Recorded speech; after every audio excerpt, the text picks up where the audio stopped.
Hello, welcome back to Camron for the show where your favorite creator, me hopefully, gets to sit down and talk about some fantastic projects. I am so happy to be at this point and be able to talk to you guys about Our Pink Promise. A little different, but let's get right into it. Oh my god, I forgot how Camron looked in this. Oh yeah, my made up slur. Camron looks like a Muppet. So, this one, like I said, is a little bit different. See, we've been talking for the last couple of weeks about Borrowed Ice, Thief from Halfway Down, Romeo Protocol, Hesitant Hero, Folly of Fate. And those 4 films were all done as a part of a 48-hour film challenge for the Okotoks Film Festival. That goes every year, same time of year. May long weekend. I get together, me and Camron shoot it. We did it again this year. But there was a twist last year because I unfortunately couldn't be there for it.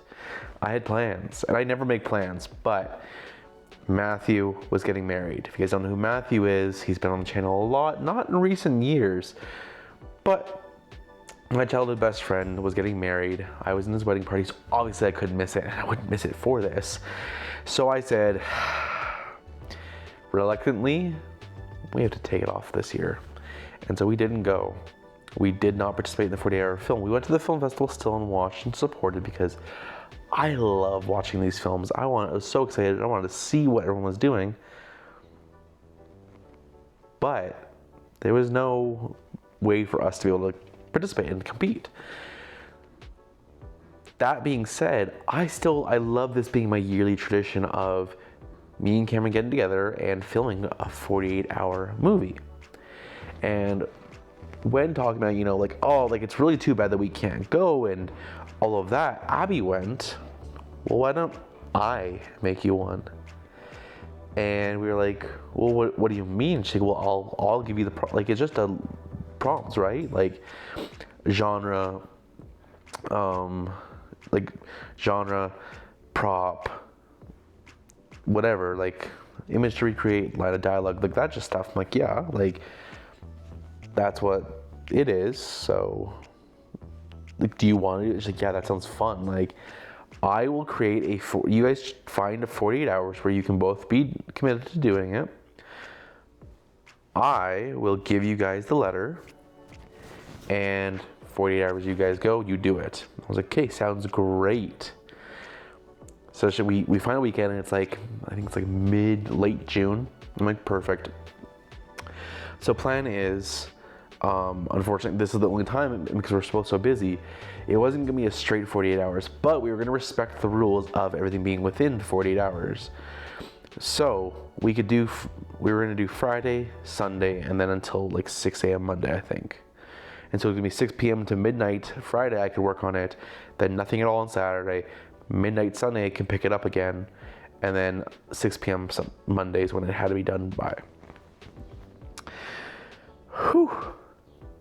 Let me just tell you guys, this journey, because this one it went all over the place.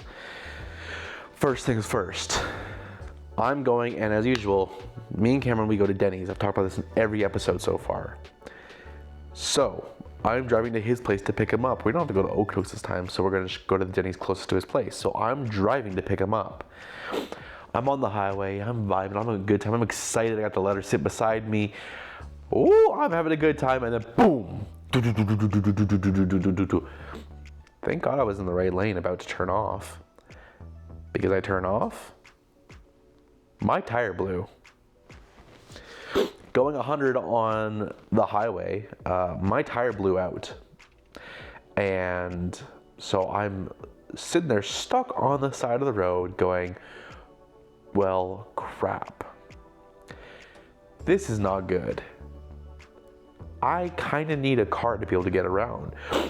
And this is going to be an issue. So I called Karen. I'm like, hey, man, so little issue. I'm going to be a little late picking you up. And he's like, yeah, why? What's up? I'm like, my tire just blew out on the highway. He's like, oh my God, are you okay? I'm like, yeah, I'm good. I need to change the tire. He's like, do you need me to come out? He goes, no, it's fine. I can change a tire. Like, I know how to do that. It's my passenger side one, so it's not like my back's facing the highway. Like, I'm good. I have a spare. I can do this. And he goes, okay, like, just let me know if you need something. I'm like, sounds good. And then, I'm like, I'm on the phone with my parents. I'm like, hey, like, just want to let you guys know in case you look at my location. Like, you'll see I'm on the side of the highway. I'm okay, but this is what's happening. Text Abby because she's at work. I'm like, hey, like, this is what happened. Like, don't worry. Everything's fine. Just like, this is what's going on. Trying to figure out how I'm going to get a tire for my car. And the issue is, they are so expensive and just such a headache because I was driving the 2000 Accord. So it's an old car. And for whatever reason, they don't make tires in that size anymore. That was the issue I was finding everywhere it was. They were so expensive and they were never, like, you had to like pretty much order them because they didn't have that mold, like, just set up. And so I was like, I'd been in talks, so I was like, hey, like looking at a couple prices, trying to like play them out, and then boom, like, oh, emergency, now I need to do it. So I get the tire changed, and as I'm driving, I'm like, hey Cameron, can you come pick me up? And he's like, for sure. I'm like, I really don't think I should be driving around on this, and I'd rather get it home and then go from there. He's like, no, that makes complete sense. I will be at your house in like 40 minutes because I'm like, okay, all good. So we get started at like 7:30 is when we actually get to Denny's and sit down and we can now focus on this. So we get genre, and it's space opera. So like, think like Star Wars is classified as a space opera, something like that. And then we get image to recreate, and it's the Titanic, like, I'm flying, Jack. And then for our prop, I would just throw a curveball and give us a riddle. Now let me read the riddle for you guys and see if you can figure it out. Because I use it in a very different way. Prop hint. Dusty bones in black and white. I whisper tales in dead of night. Each tap a ghost, each ding a chime of words entombed in another time. Do you have a guess? It's a typewriter. So our prop was to use my old typewriter. I'm like, okay, sounds good. We can make this work. So we start coming up with the idea, like, okay, what if we do like a kind of like an Avatar type thing of like life after, kind of, but also like we do flashbacks, like a little montage of the two of them getting together up until that, like it's Avatar, but like our own parodied way of it. And so we're like, perfect. So we finish at Denny's, we drive to Walmart, we go looking around, we find some toy guns, and I think we found like this, some costume piece, I think. And then we're like, okay, we need to paint you orange because Camron was going to be the alien. I'm like, we wanted to make you orange. So we go, like, there's no body paint here. Would spray paint be okay? We didn't use spray paint. And we're like, no, let's just go to Party City. Like, they'll have an orange section. So we go there, we get the orange body paint, and as we're walking out, Karen goes, wouldn't this be really funny if I wore this costume? And I went, all right, let's do that costume. And so he gets this like kid's like dress and this black and pink wig, and that's gonna be his costume for his character, which is so funny. And like, perfect. He drops off at my house. I'm like, okay, I will see you Sunday, like 10 a.m. I will let you know tomorrow if you're have to come here and get me or what's going on. He goes, sounds good. He leaves. I go in and I'm sitting there and I get a text because my parents are out of town. They're like, hey, because they went out of town like while we were at dinner, and they go, hey, so just so you know, there is an appointment for you to get tires tomorrow at like 9 a.m. I'm like, say less. I get up, drive over, get my tires changed. I'm set. I'm perfect. I'm good to go. And so Sunday rolls around. I'm like, I'll come to you because you'll have the house to yourself. And we're gonna go to like the park by your house anyways. So like, you were gonna have to come pick me up, so I'll just come to you. So I drive on down. I get to his place, and I'm like, we're good to go. We're ready. I'm so excited. We're doing borrowed ice style. We have a loose idea, no script, and we're ready to jump into it. And that's where things really get hairy. I think you can see Camron in the wig in the background. Your guess is as good as mine. Our little improvised fight. This is a really good film too. So, I'm at Cameron's house. We're ready to film. But first, we gotta do the makeup. We gotta make him orange. So I go get in your underwear. This is weird for both of us. Just be in underwear, we'll make you orange. So we paint him. And then we also had like lipstick, and I think we got like something else. And so he's putting like lipstick on, and we make his nose like a different color. And like, I don't know if you guys have ever had I was gonna say opportunity. You guys have ever had to paint a friend with body paint? It's a really weirdly intimate experience, and it's weird. Let me just say, it's weird. But I'm painting him orange, and then we put his costume on. We're like, no, we gotta like fix this part, we're good. And then so we end up with Cameron looking like he is. I'll actually put a picture right here just so you can see him. And we go, okay, good, ready to go? And Cameron goes, Liam, I'm be so honest. I don't think I can go outside. I'm like, no, it's fine. He goes, no, man, I'm being genuine right now. I don't think I can leave the house dressed like this. Like, well, why? Like, what's the issue? And he goes, Liam, I think if we go to the park and there's kids there, parents are gonna call the police on me. I think I look like a sex offender. And I'm like, well, I wouldn't go that far. You do look like someone I wouldn't let be around my kids, but I'm not saying sex offender. And he goes, no, Liam, I don't think I can comfortably go outside. I go, okay, that's fine. I'm like, here's another option. We go to my parents' house and use like the PlayStation in the backyard for something. He goes, Liam, I'll be honest, I would rather not go out, have to spend any time in public. I'm like, I get that. And he goes, I'm really sorry. I go, no, I mean, I'm not the one that's dressed up like that, so I can't really say anything. Like, I get it. So I'm like, let's sit down. What if we do X? And so we start brainstorming, and we're like, okay, we're gonna do like a little documentary. So I start writing notes down. And I'm like, okay, we're gonna do this. Like, this is how it's gonna be. It's gonna be an interview with an interspatial couple living on whatever, and Cameron then rattles off some sci-fi planets. I can't remember if he made them up or if they're actually from a franchise, but he gets those going. I'm like, okay, we're set actually. Like, I think we're good to go. And we start filming. And looking back at that footage, I don't know how I got so orange. And it was really concerning because I was very orange in the shoot. Like, looking back at myself, like especially my arms, they look like we've been like hugging each other, like rolling with each other, which is not what I meant. But it was such a blast. Like, we sat there, we filmed like a couple of the shots there. But the really exciting part that we were like really looking forward to was when we would get up and go and do like the kitchen scene where I start yelling at him, like, I'll pull you down like I was trained to. I swear I will. Favorite line of the whole thing. And then we get into okay, we're gonna go outside, we're gonna film this little scene. Can you think of like a slur that we could do? Like, this is weird. And Cameron's like, I can't think of anything. I'm like, I got something. And that's where we get the spagot, like space.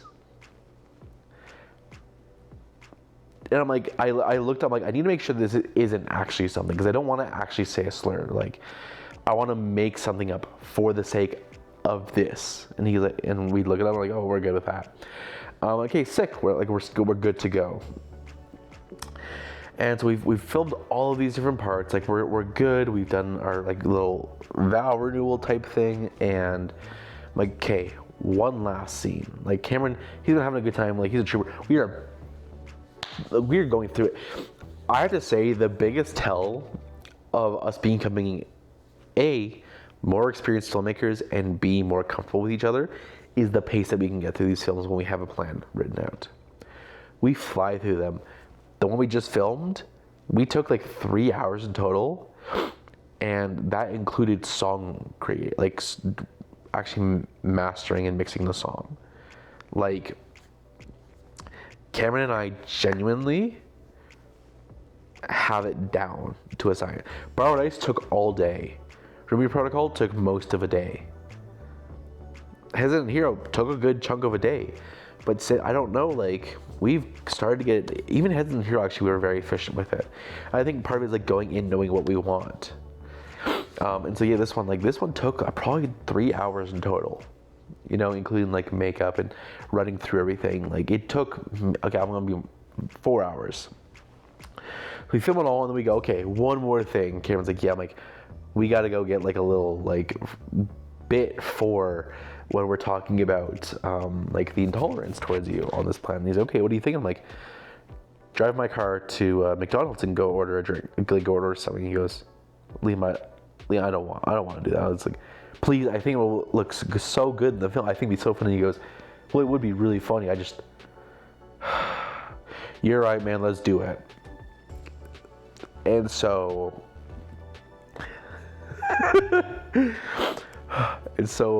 we go, and I'm like, do you want, so here's the options. I can drive to there, then we can switch in the parking lot, or you can drive from here to there and then back. And he goes, I'm not getting out of the car and walking around in public because I will not be locked out of the car by you. And I went, I would do that.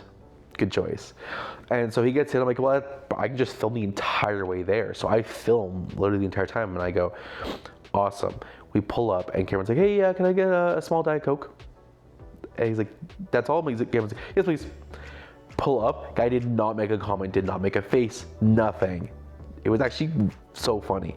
And then we get it, we drive back, and Cameron goes, Liam, that was so awkward. My car was orange for weeks afterwards.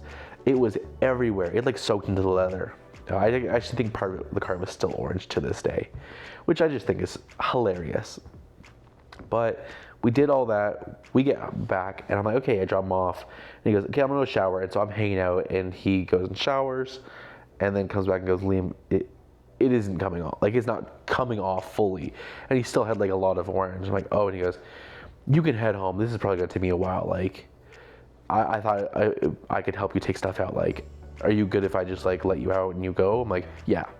I go, and this is right before I started the vlogs on this channel, because like 2-3 days later, or like a week or two later, that's when I call for the missing tripod, because I'm missing my tripod and Cameron has it.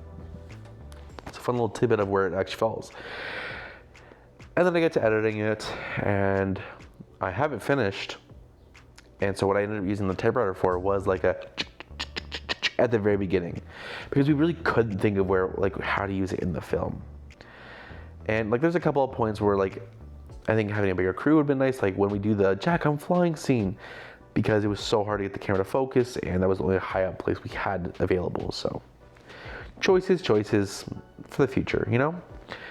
But I get into editing, I'm like, this is so funny. And then I cut the drive-through scene. We didn't have to do it. Like, I loved it, but it just didn't fit in the flow of the final cut that I was getting to. The really nice thing also with this 48-hour was we didn't have the time, like we didn't have a time constraint for how long the film could be. It was as long as we wanted it to be. So I kind of went a little crazy and took advantage of that and just went for it. So I had a wonderful time making this. And then I never showed it to anybody. I completely forgot that I had it. I sent it to Cameron, he watched, he's like, this is awesome. Forgot to show Abby, forgot to show anybody. So while we're in Kelowna on a little family trip, I go, do you guys want to see the short film me and Cameron filmed? And I put Our Pink Promise on, because that's what we called it. And then we started watching it, and there was a, oh my God, when Cameron came on screen. Which I think is just such a great reaction, you know? I love the films and the creations I've had the opportunity to make. Love doing them. So happy with them. So proud of them. And that one is Our Pink Promise. I'm also very orange. I got a lot on me.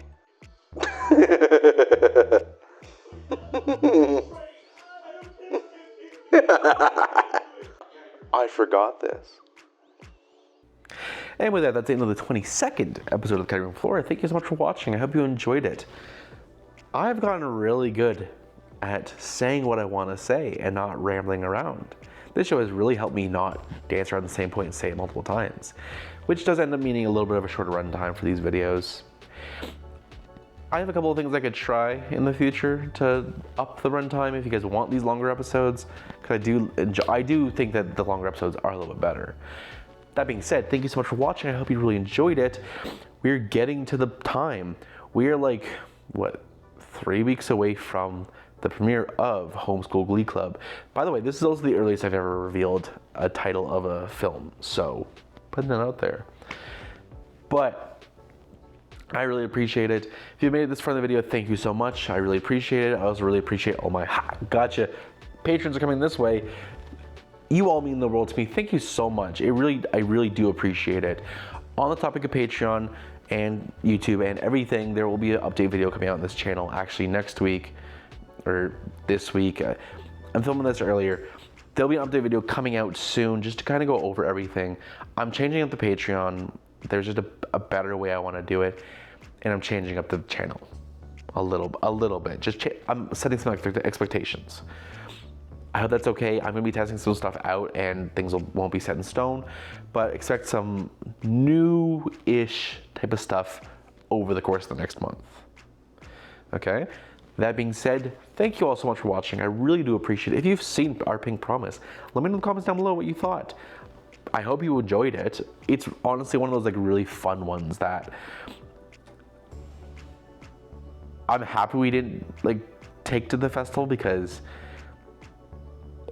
it was really awkward, but it's just it's so funny. So I'm really proud of it. I really enjoy it. Love you all to death. Don't forget to stay sweet. I'll see you in another episode very soon. Goodbye.